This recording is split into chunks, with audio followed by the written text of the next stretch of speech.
सर्वविघ्नहरं देवं सर्वविघ्नविवर्जितं सर्वसिद्धिप्रदातारं वन्दे अहं गणनायकम्। ॐ त्र्यम्बकं यजामहे सुगन्धिं पुष्टिवर्धनम् उर्वारुहमिव बन्धनान् मृत्योर्मुक्षीयमामृतात्। ॐ त्र्यम्बकं यजामहे सुगन्धिं पुष्टिवर्धनम् उर्वारुहमिव बन्धनान् मृत्योर्मुक्षीयमामृतात्। ॐ त्र्यम्बकं यजामहे सुगन्धिं पुष्टिवर्धनम् उर्वारुहमिव बन्धनान् मृत्योर्मुक्षीयमामृतात्। திருச்சிற்றம்பலம்.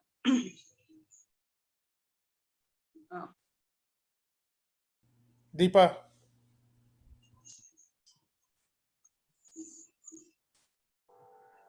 श्री सरस्वती नमोस्तुते। श्री सरस्वती नमोस्तुते। वरदे श्री सरस्वती नमोस्तुते। वरदे श्री सरस्वती नमोस्तुते। वरदेवते श्रीपति गौरीपति गुरु गुह विनुते विधियुवते श्री सरस्वती नमोस्तुते। परदेवते श्रीपति गौरीपति गुरु गुह विनुते विधियुवते श्री सरस्वती नमोस्तुते।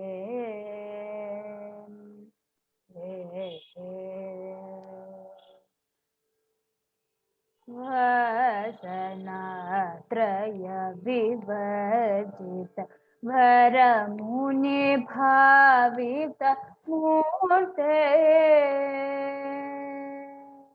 वसनात्रय विवर्जित वरमुनि भावित मूर्ते।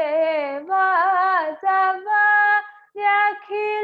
निरर वर वितरण बहुकीर्ते। आसयुत मुख बुरुहे अद्भुत चरणा बुरुहे संसार बीत्यापहे सकल मंत्राक्षर गुहे। आसयुत मुखा बुरुहे अद्भुत चरणा बुरुहे संसार बीत्यापहे सकल मंत्राक्षर गुहे। श्री सरस्वती नमोस्तुते। परदेवते श्रीपति गौरीपति गुरु गुह विनुते विधियुवते श्री सरस्वती नमोस्तुते।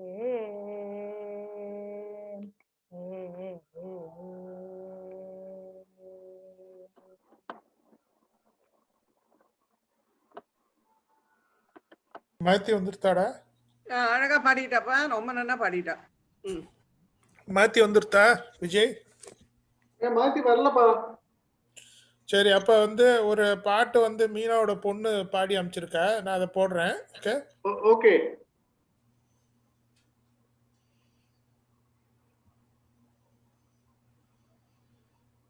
ரொம்ப அழகா பாடினா அந்த குழந்தை. யாரோட குழந்தைவோ? சம்யுக்தா, தீபாவோட குழந்தை. தீபாவோட குழந்தையா? நன்னா பாடினா. Thank you, ma'am.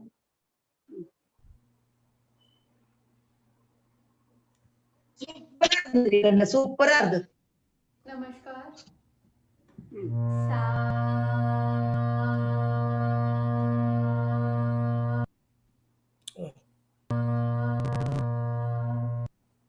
नमस्कार।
आज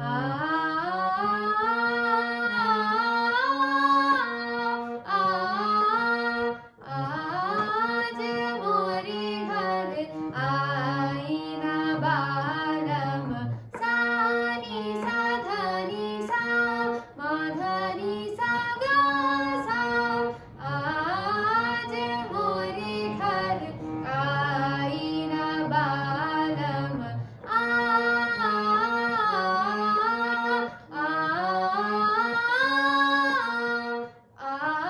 आज मोरे घर आई ना बालम ओन बिन कर न परे दिन रहना आज मोरे घर आई ना बालम आज मोरे घर आज मोरे घर आज मोरे घर आई ना बालम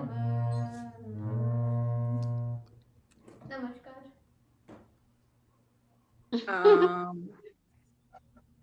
She was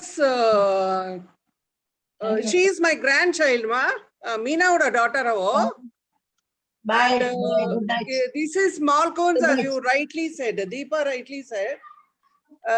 நம்மளோட ஹிந்தோளம் சகம தனிசா சானிதமாக சானு வரும் இல்லையா, இந்தோளமா நம்மளோட இந்தோளம் சகம தனிசா சானிதமாக சா அது அப்படியே அவ வந்து நான் இதுல ஹிந்துஸ்தானில வந்து அது மால் கோன்ஸ். அது கொஞ்சம் என்னமா சூப்பரா இருந்தது, ரொம்ப நல்லா இருந்தது.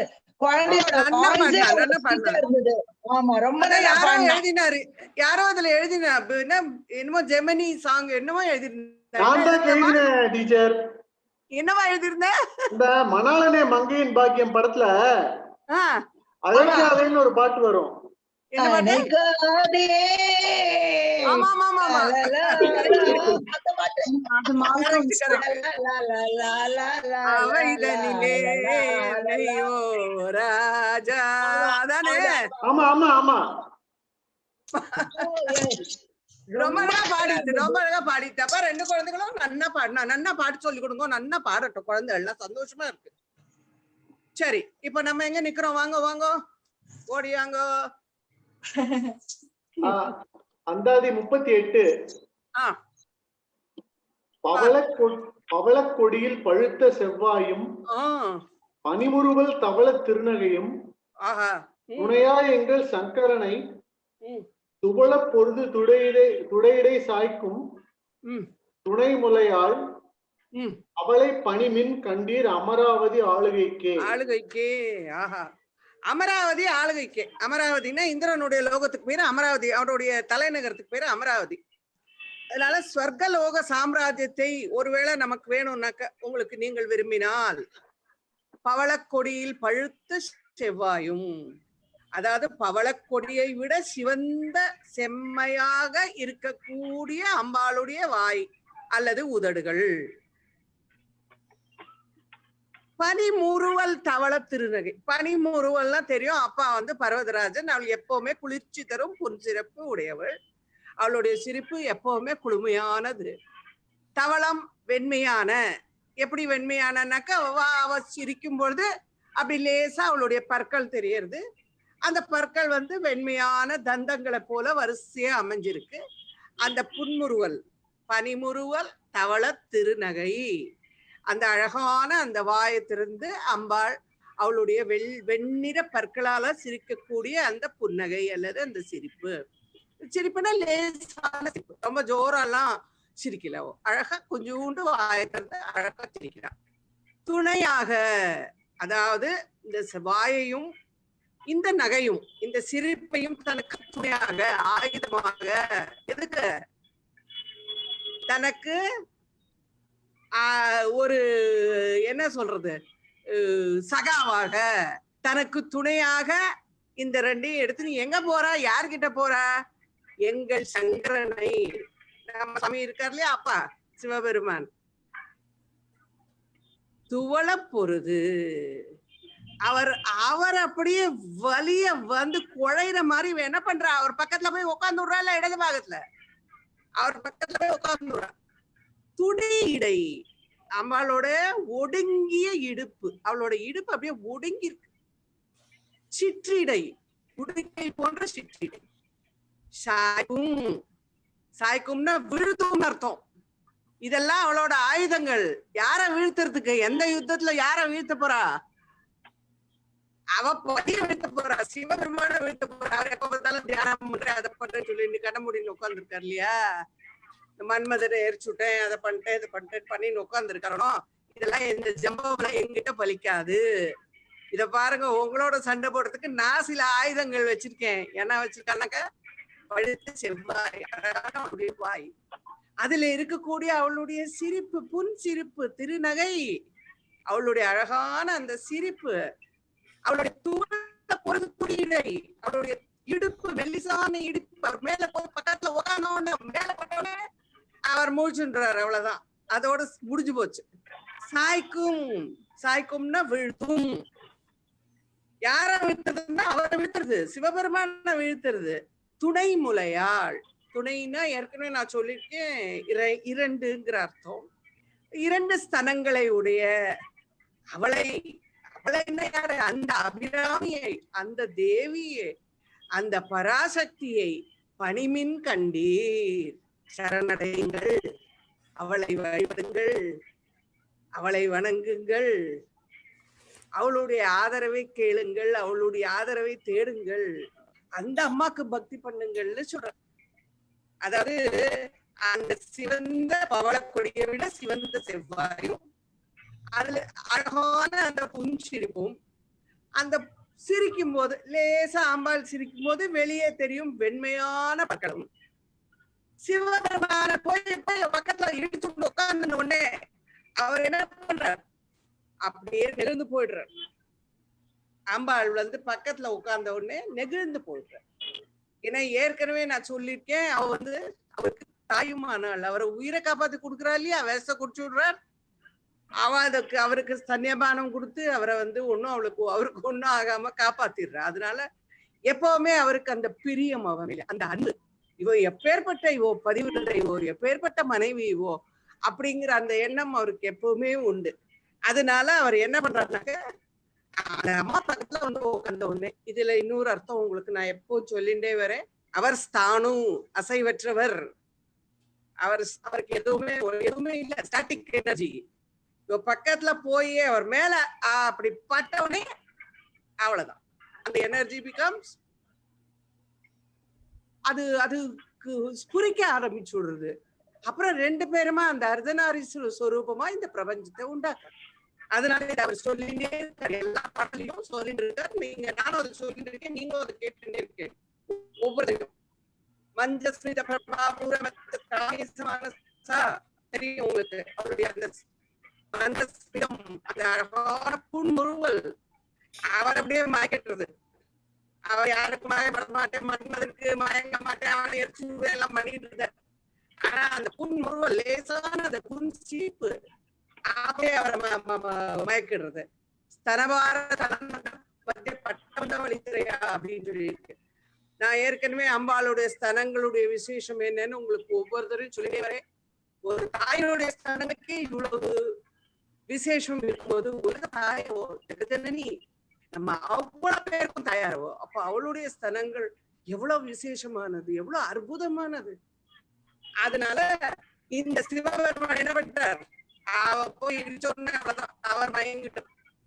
அப்பேற்பட்ட அந்த அபிராமியை வழிபடணும் அப்படின்னு சொல்லி இந்த பாட்டுல நம்மளுடைய சொல்ற.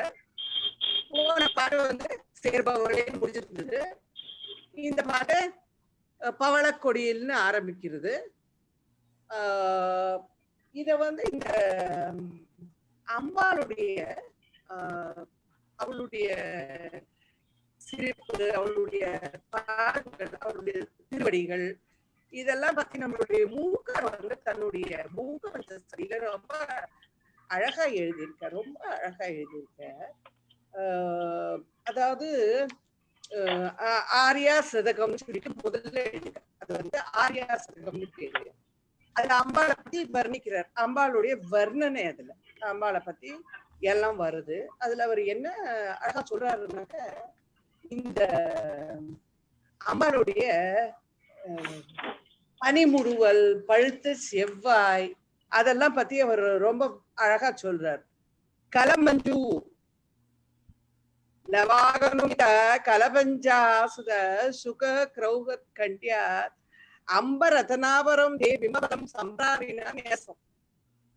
அதாவது அவளுடைய உதடுகள் எப்படி இருக்குன்னாக்க கோவை கனி போல இருக்கும் அவளுடைய அந்த உதடுகள். செவ்வாய்ன்னு சொல்றோம்ல, பழுத்த செவ்வாய், பவள கொடியில பழுத்த செவ்வாய்.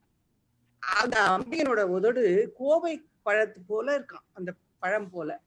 கிளிய பிடிக்கிறதுக்கு இந்த மன்மதன் வந்து வச்ச கோவப்பழத்தை போல அவளுடைய உதடு இருக்கான். மன்மதன் என்ன பண்றாங்க, கிளிய பிடிக்கிறதுக்காக அந்த கோவப்பழத்தை வச்சிருக்கான். அந்த கோவைப்பழம் எவ்வளவு சிவப்பா இருக்கோ அந்த மாதிரி அவளுடைய உதடுகள் இருக்குன்னு சொல்லி ஆர்யா சதகத்துல நம்முடைய மூடார் வந்து மூகமத சதியில சொல்றார். அம்பாளுடைய அந்த உதட்டை வந்து அவர் சொல்றார், அவ்வளவு விசேஷமானது அப்படின்னு.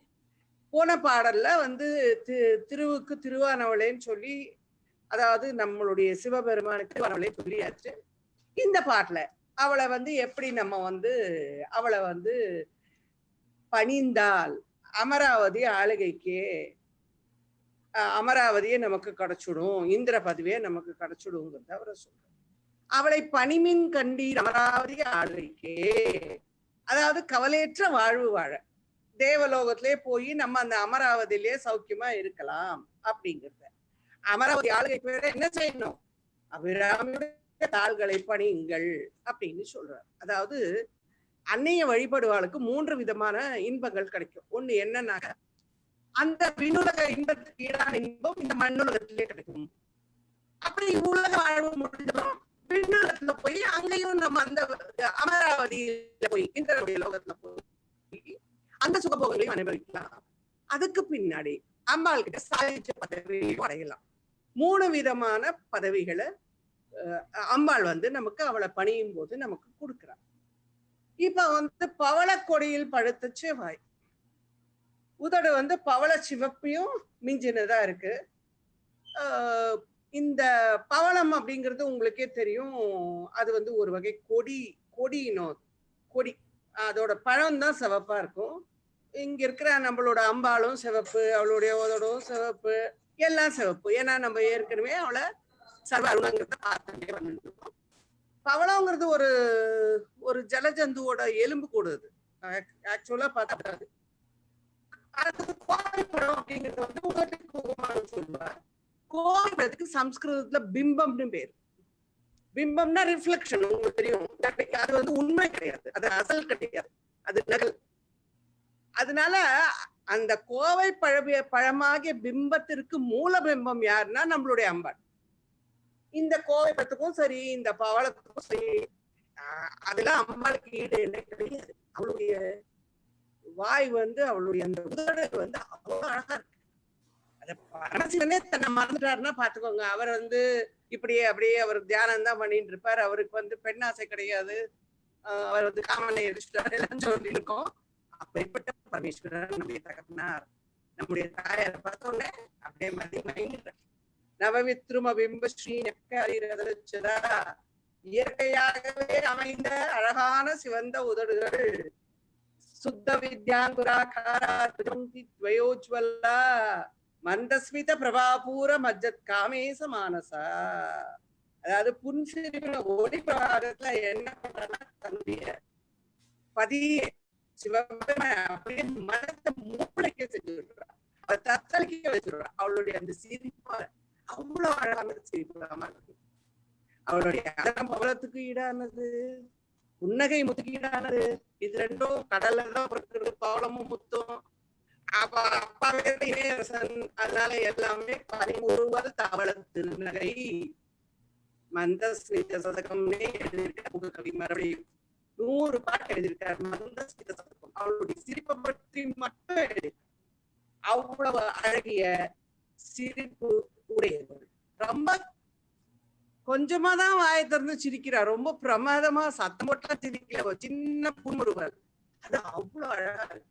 சாருஹாசா அப்படின்னு ஒரு பேர் இருக்கு அம்பாள். அதாவது அழகான சிரிப்பை உடையவள். துணையா எங்கள் சங்கரனை துடப்பொழுது துணையை துடியை சாய்க்கும் துணை நுழையாள். அதாவது அவர் வந்து பெரிய பெரிய வீர செயல்களை வீர வீர செயல்களை பண்ணிட்டார். அவர் மன்மதனை எரிச்சிருக்கார், தர்ஷனுடைய கழுத்தை வந்து எடுத்துட்டார், சிறகணீஸ்வரர் பிரம்மாவுடைய தலையை கொய்துட்டார். இந்த மாதிரியா 8 வீர சாகசங்கள்லாம் இவர் பண்ணியிருக்கார் நம்முடைய சிவபெருமான்.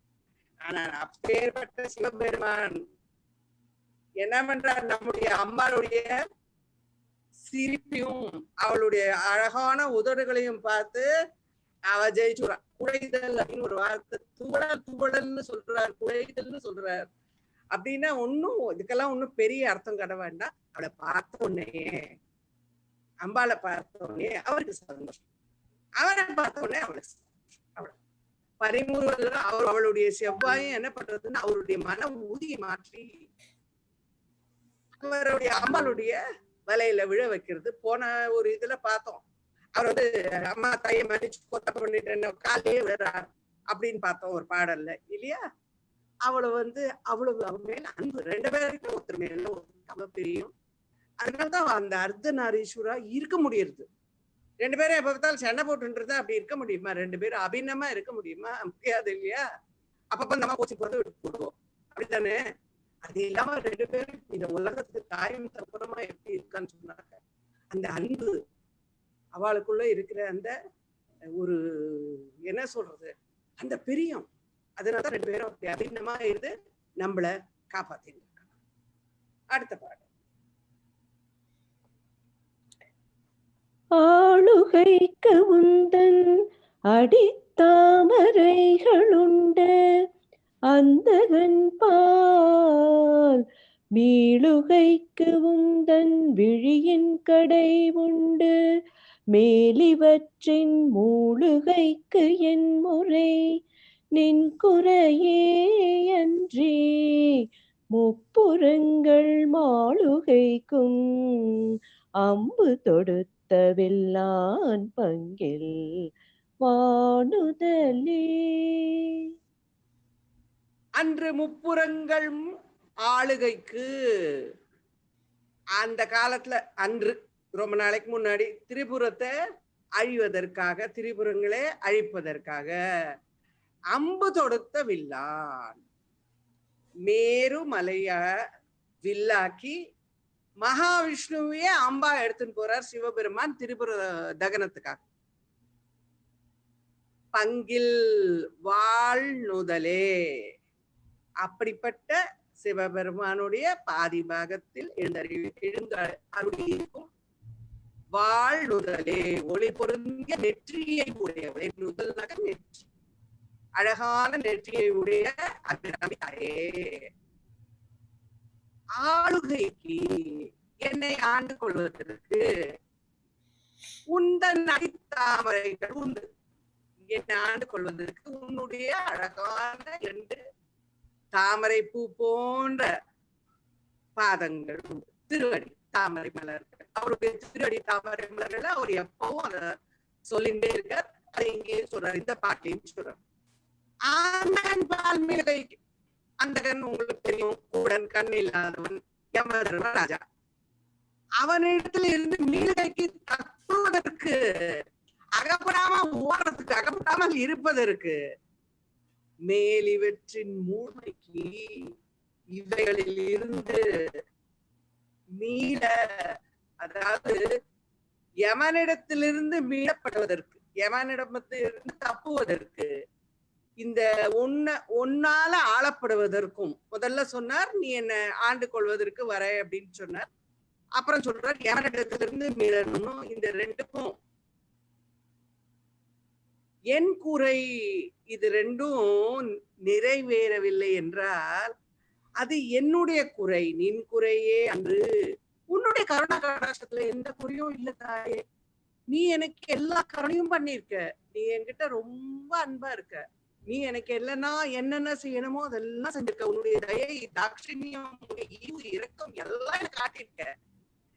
அப்படியும் எனக்கு உன்னுடைய பாத பங்கஜங்கள், அந்த 2 கால்களும் உன்னுடைய திருவடிகளும் என்னை ஆண்டு கொள்வதற்கு வரலனாலும், யமதர்மராஜன் வரும்போது எனக்கு வந்து ஓடி ஒளியறதுக்கு, என்னை மீட்பதற்கு, என்னை காத்துக் கொள்வதற்கு எனக்கு வழி இல்லைனாலும் அது என்னுடைய குறை, உன்னுடைய குறை.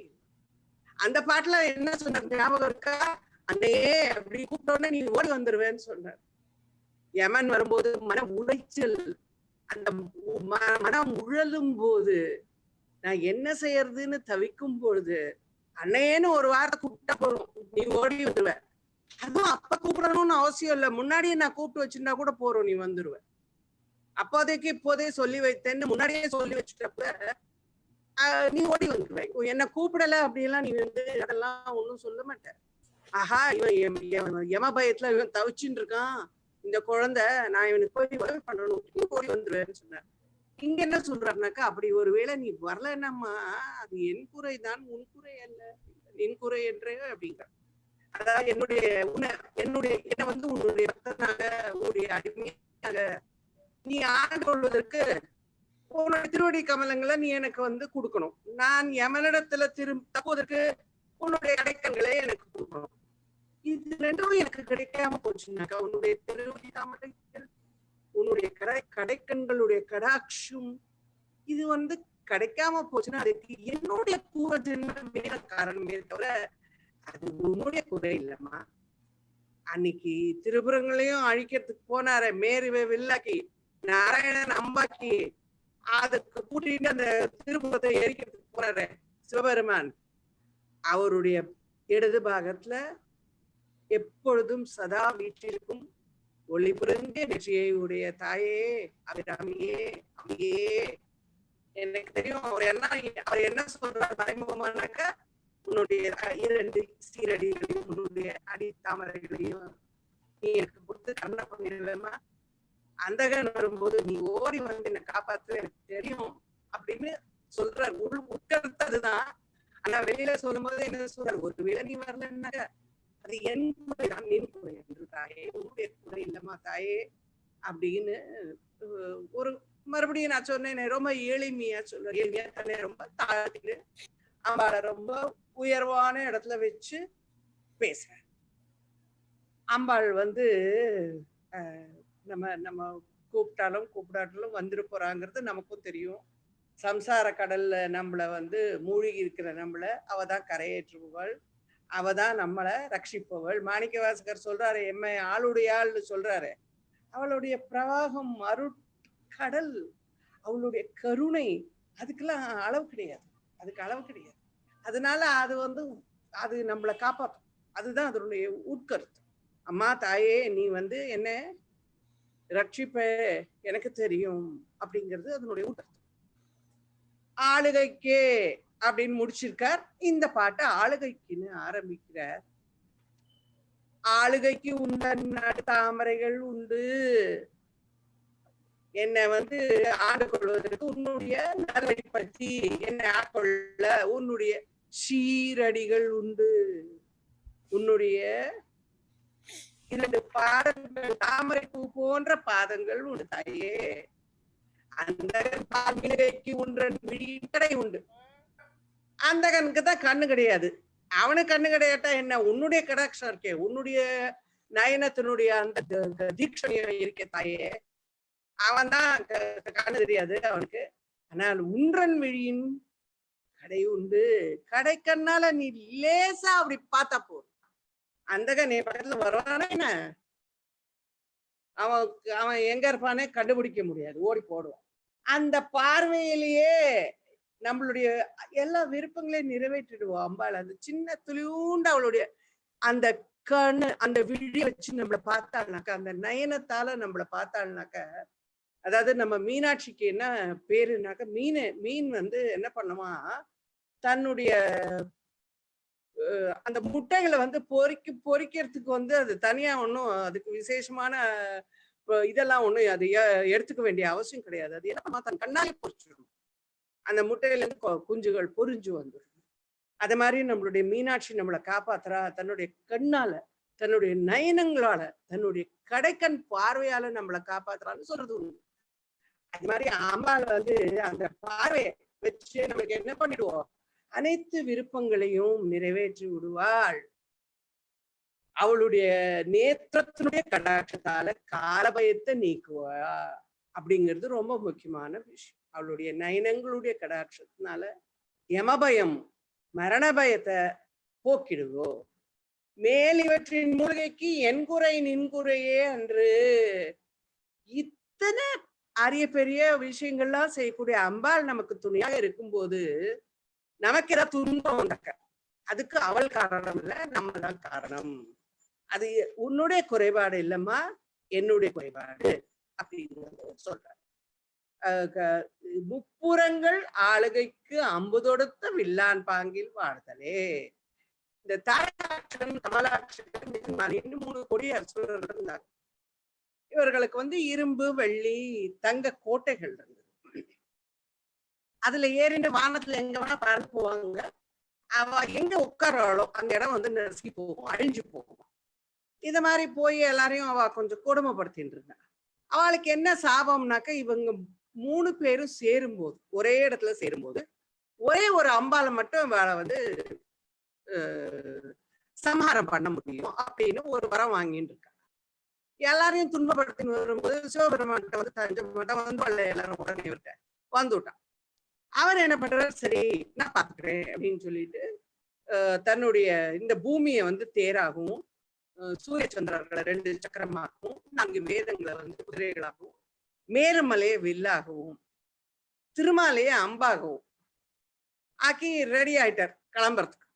அந்த முப்புறத்தையும் அழிக்கிறதுக்கு கிளம்பிட்டார். தயாரான உடனே இவ எல்லாரும் என்ன நினைச்சுக்கிறாங்க, ஆஹா சிவபெருமான முப்புறம் அழிக்கிறதுக்கு நம்மளாம் எவ்வளவு உதவி பண்ண போறோம், நம்மளாம் ரொம்ப உதவி பண்ண போறோம்னு மனசுல நினைச்சுட்டு கொஞ்சம் தருவம் எல்லாருக்கும் வந்தோடனே அவர் என்ன பண்றாரு, இது எதையுமே உபயோகப்படுத்தாமல் தன்னுடைய கண்ணால அப்படியே அந்த திருவுருத்தையும் எரிச்சு விடுறார். அது ஒரு வரலாறு.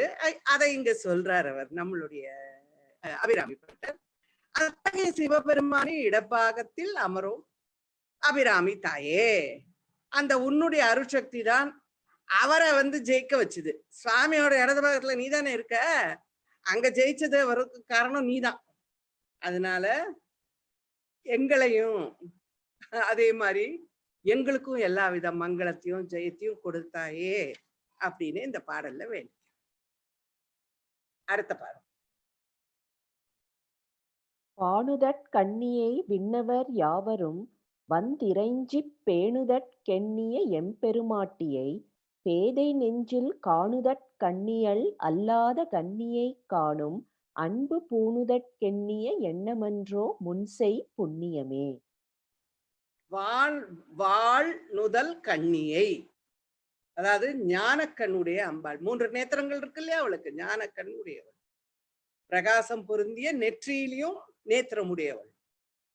விண்ணவர் யாவரும் வந்து இறைஞ்சி, விண்ணவர்கள் தேவர்கள் அனைவரும், விண்ணுலகத்துல உள்ள அனைத்து தேவர்களும் 30 முக்கோடி தேவர்களும் சொல்றோம் இல்லையா, எல்லாரும் வந்து வணங்கி அவளை வணங்கி அவளை நமஸ்கரித்து அவளை தேடி வந்து இறைஞ்சி பேணுதற்கு, அவளை சரணடைந்து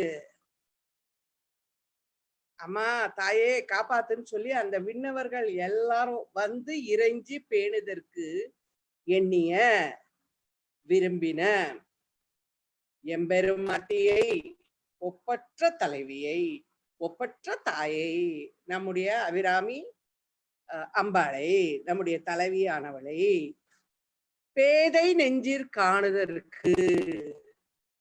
அஞ்ஞானம் என்னுடைய நெஞ்சில இருக்கிறது அஞ்ஞானம், என்னுடைய நெஞ்சில அவளுடைய உள்ளத்தை தியானம் செய்வதற்கு, அம்பாளை என்னுடைய நெஞ்சில காணுவதற்கு, என் உள்ளத்தில் காணுவதற்கு அந்நியல் அல்லாத, சமீபத்துல இல்ல, பக்கத்துல இல்ல, கன்னியை, அதாவது என்னைக்கும் கன்னியாகவே இருக்க அபிராமி தேவியை நம்ம பார்த்திருக்கோம். இத்தனை பேருக்கும் இத்தனை ஜெகஜனனியா இருந்தாலும் அவள் என்றும் கன்னின்னு சொல்றாரு திருமூலர். நம்ம அதை ஏற்கனவே பார்த்தோம். காணும் அன்பு பூணுதற்கு ஊனக்கண்களால் காண தரிசிக்க ஆசை, அவளை தரிசிக்கிறதுக்கு ஆசை. எண்ணிய எண்ணமென்றோ நினைத்த நினைப்பு, மனத்தில் ஆர்வம் உண்டானது. முன் செய்த புண்ணியமே, பூர்வ ஜனத்துல பண்ண புண்ணியமாமா, அன்னைக்கே ஏதோ புண்ணியம் பண்ணிருக்கேன் அல்லையாமா, அன்றே ஏதோ பண்ணிருக்கேன் அல்லவா. நெற்றியில கண்களை உடையவரும் தேவர்கள் யாவரும் தன்னை வந்து சரணடைய சங்கல்பித்திருப்பவளும் அவித்யால் மூடப்பட்ட என்னை போன்ற இந்த அடியார்கள் நெஞ்சில் நினைப்பதற்கு கூட அதிக தூரத்துல இருக்கிறோம், நினைப்பதற்கு கூட பக்கத்துல இல்ல, ரொம்ப தூரத்துல இருக்கா. என்றும் கன்னிகையாகவே இருப்பவளுமான இந்த அபிராமி அம்மையை அக்கனால நான் பார்த்து தரிசிக்கணும் அப்படின்னு நான் நினைச்சேன். நம்ம அதுக்கு பூர்வ ஜென்ம புண்ணியம் பண்ணிருக்கணும், அந்த புண்ணியத்தால மட்டுமே அது கிடைக்கும் அப்படிங்கிறத சொல்றேன். நமக்கு தெரியும் தேவசக்தி சங்காத்த சூரியமானாத்ம வைபவான்னு சொல்லிருக்கு. அம்பாள பிரம்மோபேந்திர மகேந்திராதி தேவசம்சுத வைபவா, அவ்வளவு தேவர்களும் அவளை வந்து வணங்குறா. அஜ்ஞான இருள உழலும் மக்கள் உள்ளத்துல நினைக்க கூட முடியாது அவ்வளவு. அப்படிப்பட்ட அந்த அபிராமிக்கு வந்து நம்ம பார்க்கணும், என்னுடைய அகக்கண்ல காணணும். அந்தர்முக சுலபா, ரொம்ப ஈஸியா உள்ளுக்குள்ள பாத்துடலாம் அப்படிங்கறதுதானே எல்லாரும் சொல்றா. பகிர்முக துர்லபா, வெளியில பாக்குறது கஷ்டம், உள்ளுக்குள்ள நம்ம மனசுக்குள்ள கொண்டு வந்து உட்கார வச்சுலாம் அப்படின்னு எல்லாரும் சொல்றோம். அந்த உள்ளுக்குள்ள கொண்டு வந்து அந்த அம்பாளை உட்கார வைக்கிறதுக்கு என்ன காரணம்னா அந்த பூர்வ ஜென்மம் புண்ணியம் தான் காரணம் அப்படின்னு அவர் சொல்றார். அதாவது இவருக்கு தரிசனம் கிடைச்சுடுத்து, அபிராமி பட்டருக்கு கிடைச்சுடுத்து. அதனாலதான் இவ்வளவு அழகா ஒவ்வொரு பாட்டிலையும் அம்பாளை விவரிச்சுட்டே வர்றார். அவள் அவ்வளவு அழகா இப்படி இருக்கா அம்பாள், அப்படி இருக்கா, அவளுடைய சிரிப்பு இப்படி இருக்கு, அவளுடைய கேசம் எப்படி இருக்கு, அவ இந்த பூ வச்சுட்டு இருக்கா, கையில என்ன வச்சுட்டு இருக்கா, அவளுடைய ஆயுதங்கள் என்ன, அவ எப்படி சிவபெருமானோட பக்கத்துல உட்காந்துருக்கா, எல்லாம் சொல்லினாரு. ஏன்னா இவருக்கு தரிசனம் கிடைச்சிருக்கு. வாழ்நுதலேன்னு முடிச்சுட்டு இத வந்து வாழ்நுதல்னு ஆரம்பிக்கிறார். அதாவது முன் செய்த புண்ணியம். இந்த பாட்டு வந்து முன் செய்த புண்ணியம். வாழ்நுதல் பிரகாசமான நெற்றியை கொண்டவள், 3 கண்களுக்கு மும்மத சூடும்னு சொல்ற அவையார் விநாயகரை. 3 கண்ணும் மும்மத சூடும். அவ குடும்பத்துல எல்லாருக்குமே முக்கண்ணு, அப்பாக்கும் முக்கண்ணு, அம்மாவுக்கும் முக்கண்ணு, இந்த பிள்ளையாருக்கும் முக்கண்ணு. அந்த இவர் இருக்காரு சுப்பிரமணிய சுவாமி, ஷட்வக்திரம், 6 முகம், 12 புஜம், 12 கரங்கள், அஷ்டாதச விலோச்சனம், 18 கண்கள். ஒரு முகத்துக்கு 3 கண்ணு, 6 முகத்துக்கு 18 கண்ணு அவருக்கு. சிவபெருமானுக்கு தான் நமக்கு தெரியும் 3 கண்கள். அதுல ஒரு பக்தர் என்ன சொல்றாருன்னா இவருக்கு அரைக்கண்ணு தான் சொந்தம் அப்படின்னு. ஏன்னா 3 கண்ணுல 1.5 கண்ணு அம்பாள் எடுத்துட்டான், இன்னொரு 1 கண்ணும் அந்த கண்ணப்பனை வச்சுதான். அதனால இவருக்கு அரைக்கண்ணு தான் இருக்கு அப்படின்னு சொல்லி, அதாவது நிந்தா சுதின்னு சொல்றது. இதெல்லாம் பகவானை வந்து இகழ்ந்து பேசுற மாதிரி பொந்து பேசுற. கண்ணப்பனோட பக்தனுக்கு பக்தி ஆட்பட்டுட்டாரு இல்லையா, அவன் பக்தியா பண்ணாமோ, அவன் என்ன பண்ணானோ அதெல்லாம் அவ்வளவு வந்து மேன்மையா பண்ணி அது அவ்வளவு அழகா அவர் ஏத்துட்டார். அதனால இதெல்லாம் வந்து அவரை ஸ்துதி பண்றது, நிந்தா ஸ்துதி. அம்மாளுக்கு நெற்றி கண்ணு இருக்கு, அதனால வாழ்நுதல் கண்ணிங்கிறார். இந்த திரிலோச்சனா, திரியம்பகா, இதெல்லாம் அம்பாளுக்கு லலிதா சகஸ்ரநாமத்துல பேர்கள்லாம் இருக்குன்னு நமக்கு தெரியும். விண்ணவர் யாவரும் வந்து இறைஞ்சி பேணுதற்கு எண்ணிய எம்பெருமாட்டி.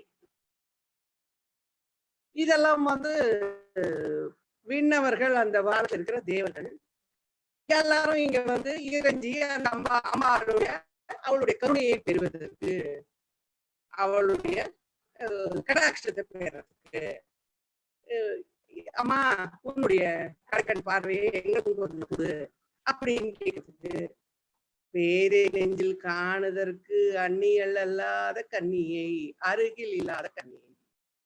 அண்மைங்கிறது ரொம்ப, இந்த அண்ணி அப்படிங்கிறது வந்து ரொம்ப மிக நெருக்கம். அண்ணின்னு நமக்கே ஒரு வார்த்தை, அண்ணனுடைய மனைவியை அண்ணின்னு சொல்றது வழக்கம். அண்ணின்னு சொன்னா மிக நெருக்கமான அன்பை உடையவள்னு. இந்த அம்மா வந்து அந்நியல், பக்கத்துல அருகில் இல்லாத, கன்னியை ஒரு இடத்துல தாய்ங்கிறார், அநேங்கிறார், இன்னொரு இடத்துல கன்னிங்கிறார். நமது நெஞ்சத்தை வந்து பேதை நெஞ்சம்னு சொல்றார். ஏன்னா நமது நெஞ்சம் இருக்குல்ல, நம்மளுடைய உள்ளம், அது நமக்கே வஞ்சகம் பண்ணும், உறவாடி கெடுக்கும். ஏன்னா நெஞ்சுதான் எல்லா கெடுதலுக்கும் காரணம். நம்முடைய எண்ணங்கள், நம்முடைய பொறாமை, நம்முடைய கோபம், தாபம், மதம், ஆச்சரியம் எல்லாத்துக்கும் காரணம் இந்த நெஞ்சம் தானே. அதனால இந்த நெஞ்சமே நமக்கு வஞ்சம் செய்கிறது அப்படின்னு ஒரு அர்த்தம் உண்டு. இந்த நெஞ்சுங்கிற வார்த்தையை எழுதிட்டு இந்த கொம்ப மட்டும் எடுத்துட்டோம்னா நஞ்சுன்னு வந்துடும். அந்த மாதிரி ஒரு கெடுதல் பண்ணக்கூடியது இந்த நெஞ்சு. ஆனா அம்பாள் எப்படிப்பட்டோ சிஸ்டர்களுக்கு இஷ்டமானவள், அவளுடைய அடியார்களுக்கு சிஷ்டேஷா, துஷ்டர்களுக்கு தூரமானவள், துஷ்ட தூரா. ஆமாள் காணும் அன்பு பூணுதற்கு எண்ணி எண்ணம் அன்றோ முன் செய் புண்ணியமே. அன்பு பூண்ட எண்ணத்திற்கே அகப்படுவாள் சொல்றாரு, அடியவர்களுக்கு அகப்படுவாள்னு அவர் சொல்லல. அன்பு பூண்ட எண்ணத்திற்கே அம்பாள் கிடைப்பாள். அன்பு அந்த மனசுல இருக்கிற அந்த பக்தி. ஏன்னா நமக்கு தெரியும், முன் ஜென்மத்துல பக்தி பண்ணணும்னு இருந்தா ஒழிய அம்பாள் மேல நமக்கு அவளுடைய எண்ணம் வருமா, அவளை வந்து நினைக்க தோணுமா? அதுக்கு எங்க எதோ புண்ணியம் பண்ணிருக்கணும், அப்பதான் அம்பாள் மீது அன்பு உண்டாகும். அதனால நல்ல செயல்களே புண்ணியமாகும். அந்த நல்ல செயல்கள் நல்ல எண்ணங்களால் தான் உண்டாகும். அந்த நல்ல எண்ணங்கள் உண்டாக முந்தி நம்ம பண்ணிருக்கிற புண்ணியமும் அதுக்கு ஒரு காரணம் அப்படின்னு சொல்றோம். அப்படி முந்தி புண்ணியம் பண்ணாலும் பரவாயில்ல, அதனால நம்ம ரொம்ப கவலைப்பட வேண்டாம். இப்ப பண்ணுவோம், இப்ப நல்ல வேலை செய்வோம். அம்பாளுக்கு இந்த ஜென்மத்தை கொடுத்துருக்கா, இந்த உடம்ப கொடுத்துருக்கா, கை காலெல்லாம் நல்லா கொடுத்துருக்கா, கண் இருக்கு, வாய் பேசுறது, காது கேட்குறது எல்லாம் இருக்கு, நமக்கு எல்லா நன்மைகளையும் கொடுத்துருக்கா. இதை வச்சுட்டு இந்த உலகத்துக்கு நம்ம எவ்வளவு நல்லது பண்ணலாம், நம்ம சுற்றி இருக்கிற மனிதர்களுக்கு எவ்வளவு நல்லது செய்யலாம். அதெல்லாம் விட்டுட்டு நம்ம என்னென்ன காலங்கள் பண்ண முடியுமோ, நிறைய கூழிக்கே அழுந்து கழவருதமோடு என்ன கூட்டினியன்னு ஒரு இது வரப்போறது, ஒரு செய்யுள் வரப்போறது. என்ன அந்த தீயவைகளை செய்து கொண்டு நம்ம என்ன பண்றோம், நரகத்துக்கு போய் சேரணும் அப்படின்னு ஆசைப்படுறோம். அது இல்லாம நல்லது செய்யலாம். இந்த உலகத்துக்கு இந்த ஜென்மத்துல இந்த உலகத்துக்கு வந்துட்டோம், கண்டிப்பா மரணம்னு ஒண்ணு ஏற்படதான் போகுது. அடுத்த ஜென்மம் இல்லாமல், இனி ஒரு ஜென்மம் இல்லாமல், இனி ஒரு கருவு இல்லாமல் இருப்பதற்கு என்ன செய்யலாம்னா, இந்த ஜென்மத்துல நம்ம நல்லவைகளை செய்யலாம். இந்த பூமிக்கு வந்துட்டோம், இந்த பூமியில நல்ல விஷயங்களை செஞ்சுட்டு போய் சேரலாம் அப்படிங்கிறத இந்த பாடல் மூலமா அவர் தெரிவிக்கிறார் நமக்கு. அடுத்த பாட்டமா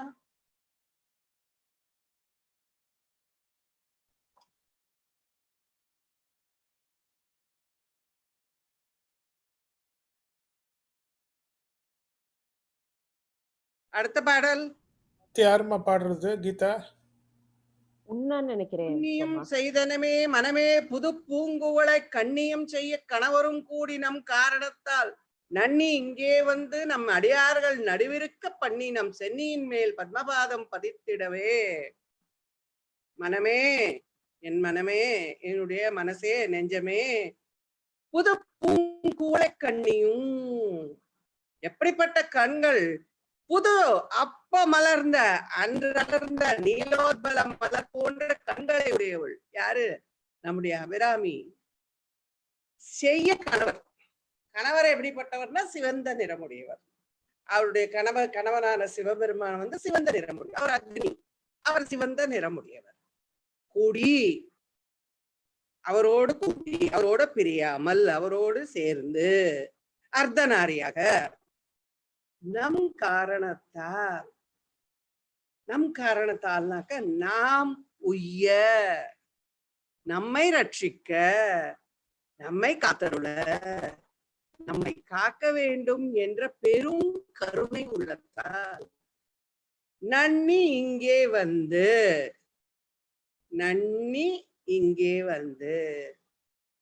நாம் இருக்கும் இடம் தேடி வந்து, நன்னி தேடி வந்து விருப்பம் கொண்டு, ஆஹா இவன் என்னுடைய அடியார், இவன்கிட்ட நான் போறேன் அப்படின்னு அவ வரா. 2 பேரும் உங்களுக்கு தெரியும், பழங்கோடில் தோறும் எழுந்தொழிய பரணி எல்லாம் சொல்லியிருக்காரு அந்த மணிவாசக பெருமான் அவையில. எங்களுடைய இடத்துக்கு நீயே இறங்கி வந்துட்டு சுவாமின்னு சொல்ற. அந்த மாதிரி என்ன பண்றாங்க அந்த அம்மா, நன்னி இங்கே வந்து தம் அடியார்கள், அவர்களுடைய பக்தர்கள், அவருடைய மெய்யடியார்கள், அவளுடைய நடுவு இருக்க பண்ணி, நடுவில் இருக்க செய்து, அதாவது நல்ல சத்சங்கத்துல இருக்கிற மாதிரி செய்து, ஒரு நல்ல அடியார் கூட்டத்துல சேர்ந்து கொள்ளும்படி செய்து, நம் செனியின் மேல், நமது சிரசில், நமது உச்சியில், நமது தலை மீது பத்மபாதம், பங்கைய திருவடிகள், அவளுடைய தாமரை பூ போன்ற அழகான அந்த கால்களை பதித்திடவே, நீங்காது இருக்க செய்திடவே பொருத்தும்படி புண்ணியம் செய்தனம். நாம் புண்ணியம் செய்திருக்கிறோம் என்பது அது எங்கேயோ இருக்கு, நம்ம ஏதோ பண்ணிருக்கோம். இல்லாட்டா அவளோட பத்மபாதங்கள் நம்ம தலைமையில வச்சுக்கலாமா? எப்பேற்பட்ட தேவியவோ, அன்றளர்ந்த நீலோத்பல புஷ்பம் போன்ற கண்ணை உடையவள், சிவந்த நிறமுடைய அவளுடைய சிவபெருமானோட 2 பேரும் சேர்ந்து அர்த்தநாரியாக நம்மோட இடத்துக்கு நம்மளை தேடி வந்து, அதாவது நம்ம தெய்வத்தை தேடி போறது ஒரு மாதிரி, அந்த தெய்வமே நம்மளை தேடி வருது. ரொம்ப விசேஷமான ஒரு நிகழ்ச்சி இல்லையா? தெய்வம் நம்மளை தேடி வருது. ராமர் போய் சபரிக்கிட்ட போய் அந்த அவ எச்சம் பண்ணி வச்சிருக்கிற அந்த பழத்தெல்லாம் சாப்பிடுறாரு. அது சபரி ரொம்ப நாளா உட்காந்துருக்காங்க. ராமர் வருவார் அவ தேடி போல, அவர் தேடி போறாரு. அவள் அந்த மாதிரி தெய்வமே நம்மளை தேடி வரும். அப்படி வரும்போது என்ன செய்யறது அந்த தெய்வம்? அதுக்கு மேல ஒரு நல்ல விஷயத்தை செய்யுது. என்னன்னா, தன் அடியார்களின் நடுவில் நம்மளை இருக்க செய்யுது. நல்ல சத்சங்கம், நல்ல மனிதர்களுடைய சகவாசம் நமது அந்த இருக்க செய்து, அவளுடைய அந்த பங்கஜத்தை, அந்த தாமரை போன்ற திருவடிகளை நமது சென்னி மேல, நமது தலை மேல சூடினது எந்த ஜென்மத்து புண்ணியம் அம்மா இது? இதுக்கு என்னமா சொல்றது? உன்னுடைய கருணைக்கு என்னமா பேரு? உன்னுடைய கடாட்சத்துக்கு என்ன பேரு சொல்றதுமா? எனக்கு ஒண்ணும் தெரியல. நீ நீயே அங்கிருந்து இறங்கி வந்து உன்னுடைய கணவரையும் கூட்டின்னு வந்து, நீ மட்டும் தனியாவா வந்த? இவனை போய் பார்த்துட்டு வர சொல்லிட்டு தனியா வரல. அவரையும் சும்மா இல்லாம நீங்களும் வாங்க கூட, கிளம்புங்கோ, நீங்க என்ன பண்ணிட்டு இருக்கீங்க? இங்க சும்மா உட்காந்துட்டு இருக்கேன், வாங்க போலாம், நம்ம குழந்தை எல்லாம் அங்க கஷ்டப்பட்டு இருக்க, நீங்க இங்க உட்காந்துருக்கேன்னு அவரையும் கூட்டின்னு வந்து உன்னுடைய பத்ம பாதங்களை தலைமையில வச்சு ஆசீர்வாதம் பண்ணிருக்கியே. இதுக்கெல்லாம் என்ன காரணம்? பூர்வ ஜென்ம புண்ணியமாமா. எல்லா இடத்துலயும் இது கேட்டுட்டே இருக்காரு பாருங்க. நீ எனக்கு இப்படி கடாட்சம் பண்ணிருக்க, நீ இப்படி அருள் பண்ணிருக்க, நீ இப்படியெல்லாம் என்கிட்ட என்னை ஆட்கொண்டிருக்க அம்மான்னு சொல்லிட்டே இருக்கார். ஏன்னா இப்ப பெரிய விஷயம் நடந்தாகணும் அவருக்கு. எங்க இருக்கோம்? 41வது பாட்டுல இருக்கோம். இன்னும் 79 பாட்டுக்கு போகணும். அவருக்கு நடக்க வேண்டிய விஷயம் இனிமேதான் நடக்கணும். அதனால நீ எனக்கு கடாட்சம் பண்ணிட்ட, எனக்கு கருணை காட்டிட்டேம்மா, என்னை நீ உன்னுடைய பக்தனா ஏத்துட்டம்மா. இதுக்கெல்லாம் காரணம் நீதாம்மா, என்னுடைய குறை இருக்கலாமா, ஆனா நீ அதெல்லாம் மன்னிச்சுட்டு வந்துட்டே தாயே அப்படின்னு திருப்பி திருப்பி திருப்பி சொல்லிட்டே இருப்ப. ஏன்னா இப்ப பெரிய தப்பு பண்ணிட்டு உட்காந்துருக்காரு இல்லையா? பௌர்ணமின்னு அமாவாசை அன்னைக்கு பௌர்ணமின்னு சொல்லிட்டாரு. வாயை திறந்து ஏதோ ஒரு தப்பான வார்த்தை கொடுத்து. இப்ப அது சரியாகணும். அம்பாள் அவரை ஆட்கொள்ளணும். அதுக்காக அன்னைக்கு நீ இதை பண்ணிருக்க, இன்னைக்கு இந்த கடாட்சத்தை பண்ணிருக்கேன்னு சொல்லிட்டே இருக்க. ஆனா நேரடியா கேட்கல, அம்மா இப்படி நான் பண்ணிட்டேன், இன்னைக்கு அமாவாசைக்கு பதிலாக பௌர்ணமி வந்தாங்கிற வார்த்தை மட்டும் ஒரு வாயிலிருந்து வரல. நீ எனக்கு கருணை பண்ணிருக்க, நீ எனக்கு உன்னுடைய கடாட்சத்தை எனக்கு கொடுத்துட்டே தாயே அப்படி திருப்பி திருப்பி சொல்லு. அந்த பக்தி, அந்த எளிமை, அவருடைய அந்த தான் ரொம்ப தாழ்மையானவன் அப்படிங்கிற அந்த நினைப்பு, அதுதான் அம்பாளை வர சொல்றோம். அதனால வர அங்கிருந்து அவர் சொன்னது உண்மையாக்க, அவருடைய வார்த்தைகளை உண்மையாக்க. இந்த சென்னையில வச்சுக்கணுங்கிறது தான் அவர் எப்பவும் சொல்லிட்டே இருக்க. அம்பாள் வலிய நம்மளை ஆக்கொள்ளா அப்படிங்கிறது ரொம்ப பெரிய விஷயம். மனுஷன் இறைவனை தேடுறது சாதாரணமான விஷயம். இறைவன் நம்ம தேடி வருதுங்கிறது ரொம்ப பெரிய விஷயம், ரொம்ப அசாதாரண விஷயம்.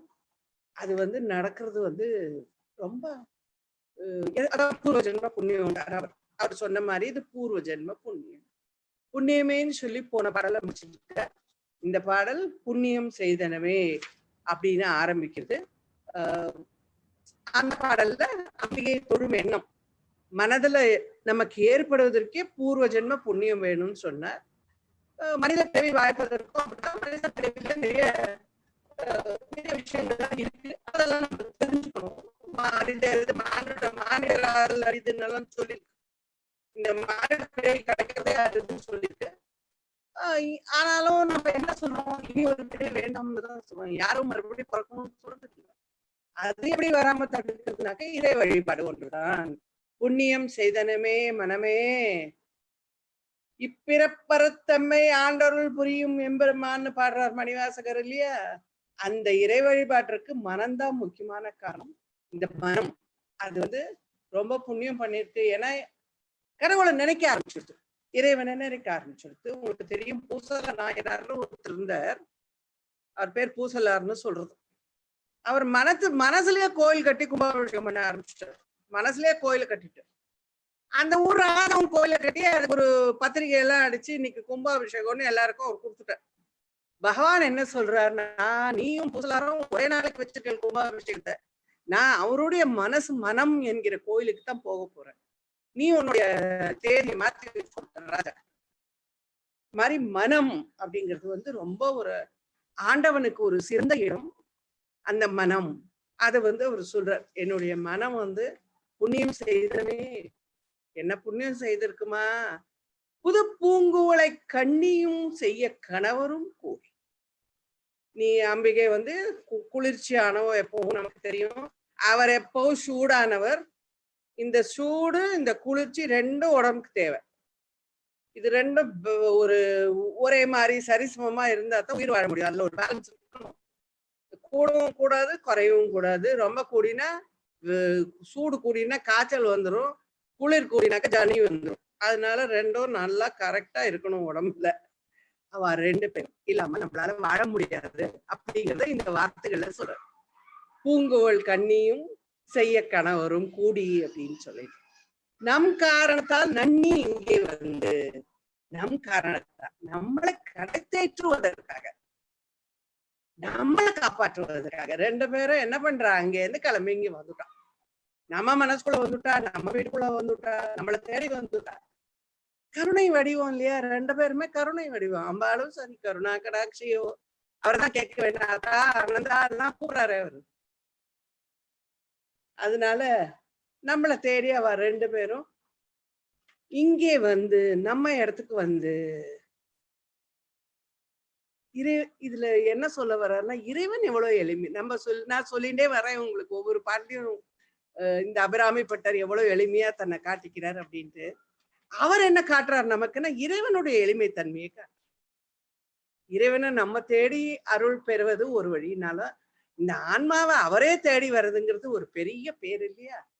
நம்ம அடியார்கள் நடி இருக்க பண்ணி அதை மட்டுமா பண்ணாரு, அவர் தேடி மட்டுமா வந்தா? நல்ல சத்சங்கம் கிடைக்கும்படியும் அருள் பண்ணியிருக்கா. அம்பாளும் சுவாமியும் சேர்ந்து சத்சங்கம் கிடைக்கிறதுக்கு அருள் பண்ணியிருக்கா. தம் சென்னியின் மேல் பத்மபாதம் பதிந்திடவே. நான் ஏற்கனவே சொல்லியிருக்கேன், இறைவனுடைய திருவடிங்கிறது ஞானத்தோட அடையாளம். அந்த ஞானம் உடையவர்களுக்கு தான் இறைவனுடைய அந்த பத்மபாதம் கிடைக்கும். அதனால இந்த அம்பாள் கிட்ட வச்சிருக்கிற அந்த அன்பு, அந்த அவருடைய பக்தி, அதுக்கெல்லாம் அவ என்ன பண்றான்னா, அவருடைய உயிர்க்கணும், இவனை உயிர்க்கணும், இவனை ஆட்கொள்ளணும், இவனுக்கு நல்லதெல்லாம் செய்யணும்னு சொல்லிட்டு அவ இறங்கி வந்திருக்கா. ஆமா, நீ கூப்பிட்டா மட்டும் இல்ல, சில சமயத்துல கூப்பிடாமே இறங்கி வந்து விடுவே அப்படின்னு இந்த பாட்டுல சொல்ற. அடுத்த பாடல் பாடல் வச்சுக்கலாமா இல்ல போதுமா?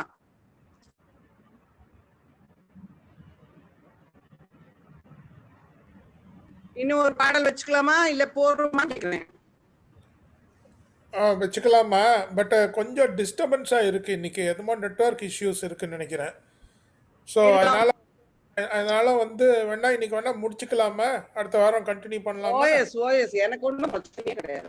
கேட்டுக்கிறேன், நான் எல்லாருக்கும் கேட்டுக்கிறேன். தர்மா, வாட் டு யூ திங்க்? கொஞ்சம் டிஸ்டர்ப்டா தான் இருந்தது இன்னைக்கு, விட்டு விட்டு தான் கேட்டேன். கரகரன்னு கேட்டேன்.